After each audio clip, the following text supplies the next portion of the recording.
मतलब एक प्रकार से ना इस आरएनए का नाम भारत एक खोज भी होना चाहिए। ओके, इसमें हम खोज खोज करके ऐसे सवाल लेकर आते हैं जिसमें ऐसा लगता है कि यार मतलब कितने प्राउड इंडियंस हैं हम। मुझे कई बार खुद आपको पढ़ाते पढ़ाते गूज बम्स आ रहे होते हैं, खुशी हो रही होती है कि यार ये मेरा प्यारा भारत, ये मेरा प्यारा भारत, इसकी ये खूबसूरती। आइए अब ऐसी ही चीजों में आपको हम लोग थोड़े सीधे थे और हमारे सीधेपन का ना लोगों ने बहुत दुरुपयोग किया। अब लेकिन आप समझदार हो रहे हैं और समझदार हो जाइए। लेकिन निवेदन है कि नौकरी करने की इस लड़ाई में किसी को नौकरी पर ना रखें, इतना छोटा अपने आप को मत बनाइएगा। आप नौकरी करिए, सरकारी करनी है, प्राइवेट करनी है, जैसी भी करनी है। दिमाग में बड़ा ख्याल यह रखिए कि मेरा हिंदुस्तान महान उसी दिन बनेगा। मैं नौकरी करूं ठीक है, लेकिन मैं अपने साथ कम से कम 5 लोगों को भी नौकरी देकर रखूं, चाहे मुझे एडिशनली कुछ भी करना पड़े। करिए, भारत को आप ही हैं जो उबार सकते हैं। चाहे कुछ भी काम, मुझे नहीं पता, आप लंगर लगवाएं, उसमें पैसा बंटवाएं, मुझे नहीं पता। सोचिए अपने पास क्या विकल्प हो सकता है। आप अधिकारी बन करके 50 लोगों को नौकरी पर और चढ़वाएं। बस बात यह है कि अपने आप को इतना बड़ा आदमी बनाएं कि हिंदुस्तान में आपकी वजह से कोई बेरोजगार ना बचे। भारत का अगर हर व्यक्ति इस प्रकार का विचार रख लेगा, मुझे उम्मीद है कि आप कुछ चमत्कार जरूर करेंगे। प्रवचन समाप्त, कंटेंट शुरू। साथियों, देव सहाय पिल्लई सुर्खियों में है साहब। क्यों सुर्खियों में है, आइए बताते हैं। देखो बेटा, थोड़ा सा हम ना आपको वर्ल्ड का इतिहास की तरफ लेके चलते हैं, फिर आपको यहां देव सहाय पिल्लई की तरफ लाएंगे। आपको पता है हम लोगों को, जिन्होंने विशेष रूप से, देखिए एक हमारी पढ़ाई के अंदर भी छोटी सी कमी है कि हमें कोई वर्ल्ड हिस्ट्री नहीं पढ़ाता। वर्ल्ड हिस्ट्री ले दे करके हमारे सिलेबस में या तो यूपीएससी के मेंस में आती है या स्टेट पीसीएस के मेंस में आती है। सामान्यतः प्रीलिम्स, एसएससी के एग्जाम्स, बोर्ड एग्जाम्स इनसे गायब रहती है। अब आप पूछेंगे लो हम अपनी ही पढ़ लें, वो बहुत है, दुनिया की हमें क्यों पढ़नी? बहुत जरूरी है पढ़ना आपको। क्यों? क्योंकि हम लोग एक जबरदस्ती का कैरियज लेके चल रहे होते हैं, बोझ लेके चल रहे होते हैं। बोझ क्या होता है? हमें लगता है सारी कमियां हम में ही थी, क्योंकि हमें ना हर बार यही समझाया गया कि आप लोग बुरे हैं, अच्छे तो गोरे हैं। अंग्रेज और अंग्रेजों ने आपके साइकोलॉजिकली व्हाइट मैन्स बर्डन कि दुनिया का सब कुछ सुधारने का जो जिम्मा है ना, वो ईश्वर ने अंग्रेजों को ही दिया है और वो हमारे सुधार के लिए पृथ्वी पर जन्म लिए हैं। इस प्रकार की मानसिकता हम में भरी गई। आज भी भारत के बहुत से किनारों पर ऐसा देखने को मिलेगा कि अगर कोई अंग्रेज दिख जाए तो उसके साथ सेल्फी लेने से कोई पीछे नहीं हटेगा। सेलिब्रिटी है आज भी वो। अच्छा साहब, फिर आते हैं मुद्दे पर, मुद्दे से भटक जाते हैं, माफी चाह रहे हैं। मुद्दा यह है कि जो अंग्रेज थे ना बॉस, वो हमको आज बहुत समझे हुए, सुधरे हुए लगते हैं। मौका मिले तो विश्व इतिहास थोड़ा पढ़िएगा, आपको जानकर आश्चर्य होगा कि धर्म के नाम पर जो आज हमको ज्ञान देते हैं ये लोग कि भारत में धर्म के नाम पर यूं होता है, यूं होता है, इन्होंने तो अपने एक ही ईश्वर प्रभु यीशु, ईसा मसीह, उनके नाम पर भी बहुत ज्यादा लड़ाइयां लड़ी हैं। इतनी ज्यादा लड़ाइयां लड़ी हैं कि इतिहास बताता है कि लाखों की संख्या में धार्मिक संघर्ष में लोगों ने जान दी है। मतलब किसी का यह कहना कि मैं ईसा मसीह के इस रूप को मानता हूं, बिल्कुल वैसे ही जैसे आज मुस्लिम धर्म में है, शिया और सुन्नी को लेकर के जिस प्रकार का विवाद आज आप देखते हैं, ऐसा ईसाइयों ने आज से कम 400 साल पहले लड़ लिया। 400 साल पहले हालात ये थे कि ईसाइयों को लगता था, ईसाइयों को क्या लगता था मैं थोड़ा सा बताता हूं। असल में क्या होता है, ईसाई धर्म में ईसा मसीह को ध्यान में रख करके पोप ने अपने आप को एक मैसेंजर बताने का प्रयास किया। पोप कौन? जो कि अपने आप को, जैसे इस्लाम में खलीफा जो शब्द निकल के आया था ना, खलीफा जो कि ये मानता था कि I am the messenger of God, मैं ही मतलब गॉड का यानी कि पैगंबर साहब का प्रथम अनुयायी मैं ही हूं, मैं ही आगे मैसेज भेजूंगा आप लोगों तक। ऐसे पोप ने दुनिया के सामने, पोप का मतलब समझो ईसाई धर्म के अंदर सबसे प्रकांड पुजारी है ना। पुजारी इसलिए बोल रहा हूं क्योंकि आप पुजारी से रिलेट कर पाएंगे, है ना। जैसे अपने यहां पर शंकराचार्य को आप समझ सकते हैं।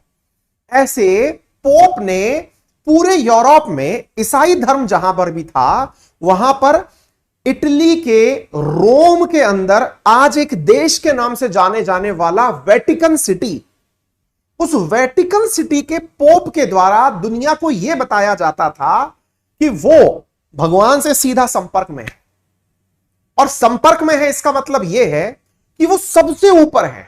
सबसे ऊपर मतलब राजाओं से भी ऊपर, सरकारों से भी ऊपर, और हर राजा को, हर सरकार को पोप की बात माननी पड़ेगी। आप पूछेंगे सर आप कट्टरता फैला रहे हैं। नहीं भगवान, मैं कोई कट्टरता नहीं फैला रहा हूं, इतिहास है, लिखा हुआ है, वर्ल्ड इतिहास है। अगर आप यूपीएससी मेंस देंगे या फिर आप स्टेट पीसीएस का मेंस देंगे, आपको पढ़ के ये सब बातें लिखनी होंगी।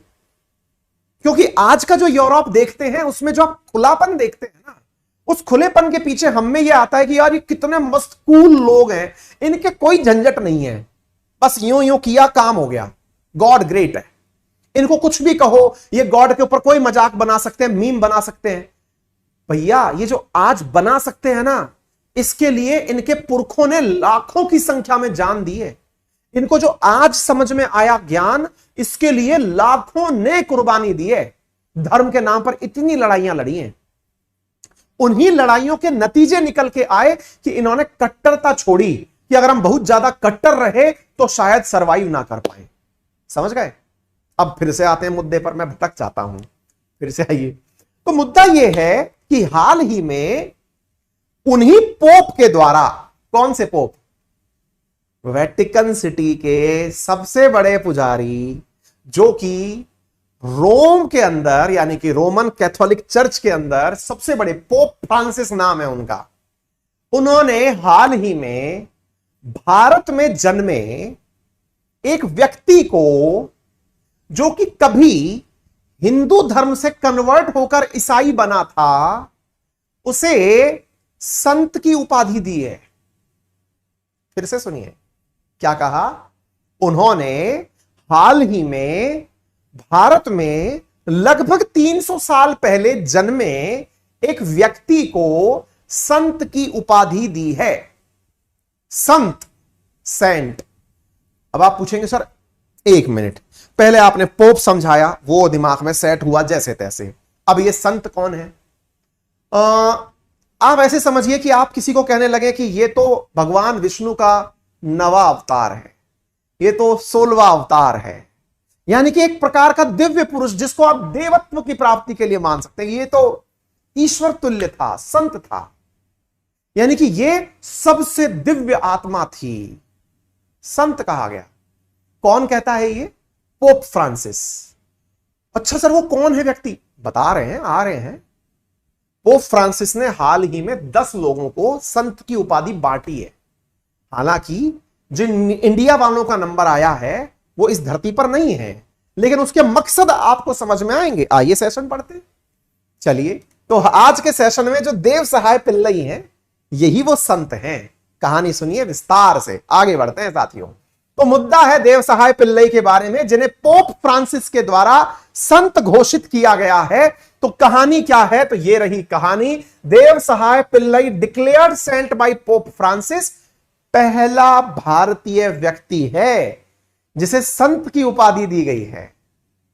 मकसद आपको समझ में आ रहे हैं। Dev Sahay Pillai becomes first Indian layman, एक साधारण व्यक्ति, और इंपॉर्टेंटली ही वाज हिंदू लेकिन कन्वर्टेड इनटू क्रिश्चियनिज्म, यानी कि यह ईसाई धर्म अपना लिया था, और इस अपनाए हुए व्यक्ति को संत की उपाधि इतने साल बाद दी गई है। यह कोई रणनीति है, कोई प्रक्रिया है, क्या है? पढ़िए, बाकी कंक्लूजन आप अपना बताइए।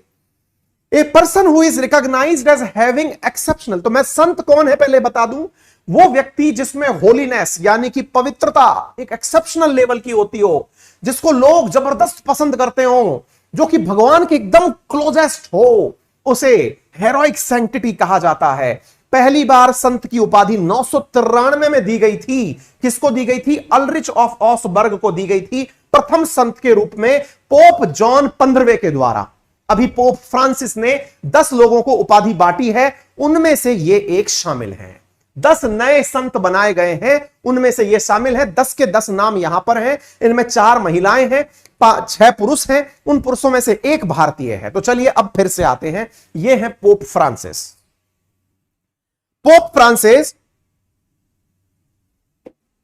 ठंडी चाय पीने का अपना मजा है, मतलब कोल्ड टी जो है स्वास्थ्य के लिए अच्छी होती है, आइस टी बन जाती है।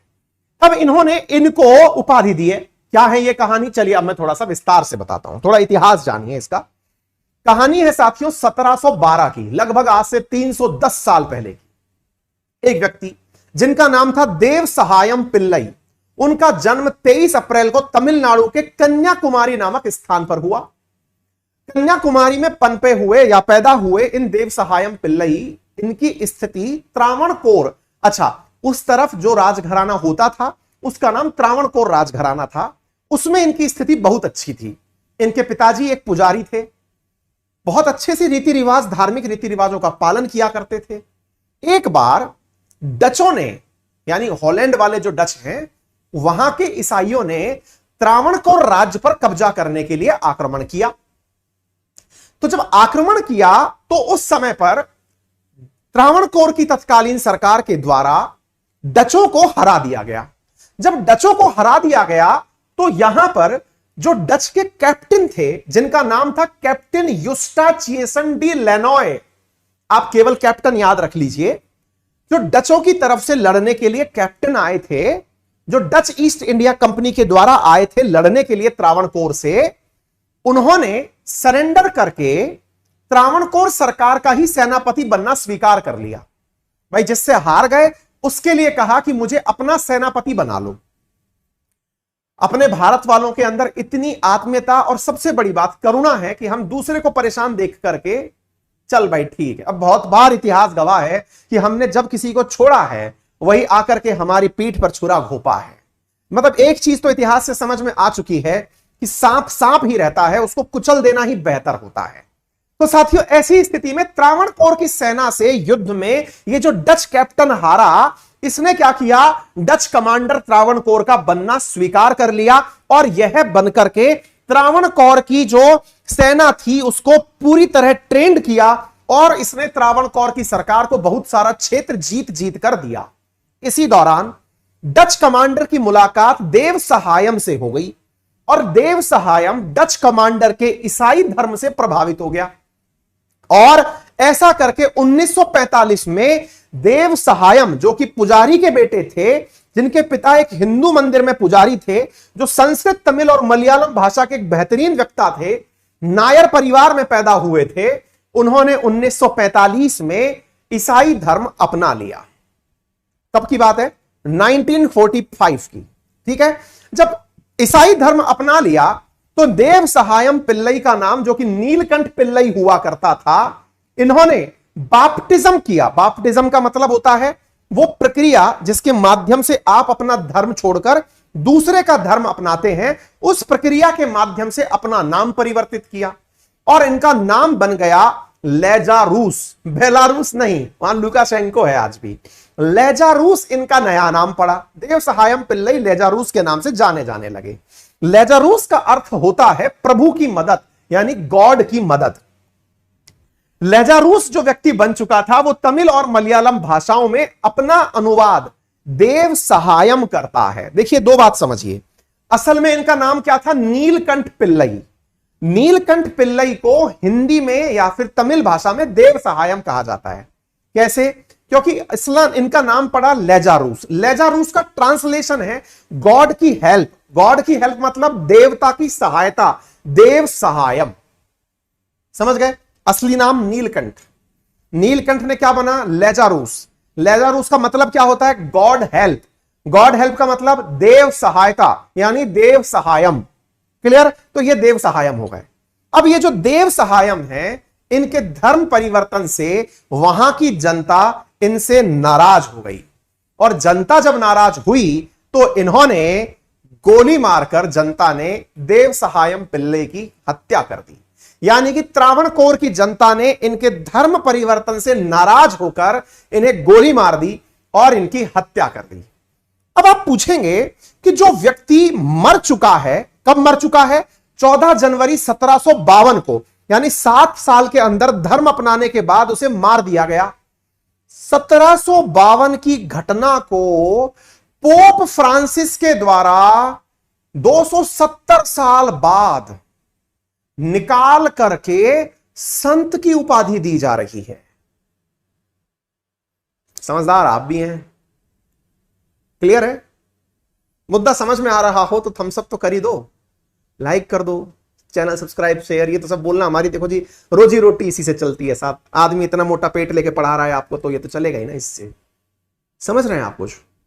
मुद्दा ये है कि 275 साल बाद याद आया इनको कि एक संत मरा था, ठीक है। और पता है पोप फ्रांसिस ने क्या कहा? पोप फ्रांसिस ने कहा कि एक धर्म के लोगों के द्वारा, ध्यान से सुनिए, वेटिकन सिटी में कहा गया है कि उनका धर्म बदलना उनके मूल धर्म से जुड़े प्रमुखों को रास नहीं आया, उनके खिलाफ राजद्रोह जासूसी के झूठे आरोप लगाए गए, उन्हें शाही प्रशासन के पद से हटाया गया, फिर जेल में डाल दिया गया और उन्हें मार दिया गया। इसलिए आज हम उन्हें शहीद का दर्जा देते हैं। कथा समाप्त। संत की उपाधि मदर टेरेसा को भी दी गई थी, लेकिन वो भारतीय नहीं थी। उम्मीद है कि आप सभी साथियों को यह बात बेहतरीन तरीके से समझ में आ गई। क्लियर है? समझ में आ गया? शेयर कर दो फिर, भाव काय खा रहे हो। बढ़े आगे, चलिए आगे चलते हैं। मेरा रेफरल कोड है अंकित 10, जिसका यूज करके आप अनअकैडमी पर 10% का डिस्काउंट प्राप्त कर सकते हैं, फिर चाहे वो कोई सी भी कैटेगरी हो, SSC, banking, railway, UPSC, state PCS, किसी भी जगह पर अगर आप मेरा रेफरल कोड अंकित 10 यूज करते हैं अनअकैडमी की किसी कैटेगरी पर, तो आपको वहां पर उपस्थित सभी क्लासेस, चाहे वो लाइव हो, रिकॉर्ड हो, पहले से हो, वो सारी क्लासेस आपको देखने का मौका मिलता है उस कैटेगरी विशेष के अंदर। फिलहाल के लिए आप सबको मैं प्लस के फीचर्स बता देता हूं कि हमारे यहां पर प्लस कोर्सेज में क्या क्या आपको दिया जाता है, जैसे स्टडी मटेरियल, स्टडी का प्लानर पढ़ना कैसे है, एक्सपर्ट की गाइडलाइन, टेस्ट का analysis, personal guidance, structured course, unlimited access, live classes, weekly test, ये सब हमारे प्लस कोर्सेज पर अवेलेबल होते हैं। आजकल हम लोगों के द्वारा एक आइकॉनिक क्लास और शुरू की गई है, एसएससी कैटेगरी में भी की गई है, जिसमें कि आपसे जब डाउट 1 to 1 पूछे जाएं तो आपको प्राथमिकता दी जाए। तो प्राथमिकता के आधार पर अनअकैडमी पर जब आप हमारे साथ में बात करें तो आपको प्राथमिकता बेस रेज हैंड का फीचर दिया जाता है। असल में अनअकैडमी पर एडुकेटर्स के साथ स्टूडेंट्स की बात करने का एक ऐसा फीचर डेवलप किया गया है जिसमें कि आप टीचर से सीधे एप्लीकेशन के माध्यम से बात कर सकते हैं और अपने सवाल पूछ सकते हैं। इतना ही नहीं, आप अपने सवालों को भेज करके भी हमारे साथ डाउट कंफर्म कर सकते हैं। जल्दी ही प्राइसेस बढ़ने वाली हैं। ऐसी स्थिति में यदि आप अगर सब्सक्रिप्शन लेना चाहते हैं तो अभी ले लें। आइकॉनिक सब्सक्रिप्शन अगर मैं एसएससी की केस में बात करता हूं तो आपको बहुत ही नॉमिनल कीमत पर 7800 रुपीज में प्राप्त होता है, जिसमें मैथ, रीजनिंग, इंग्लिश, जीके सभी की क्लासेस उपलब्ध होती हैं। वहीं प्लस के केस में आपको ये कोर्सेज 6500 रुपए में प्राप्त होते हैं, तो आप इसे एक्सेस कर सकते हैं। तो again use my referral code Ankit 10 to avail this offer immediately. Thank you.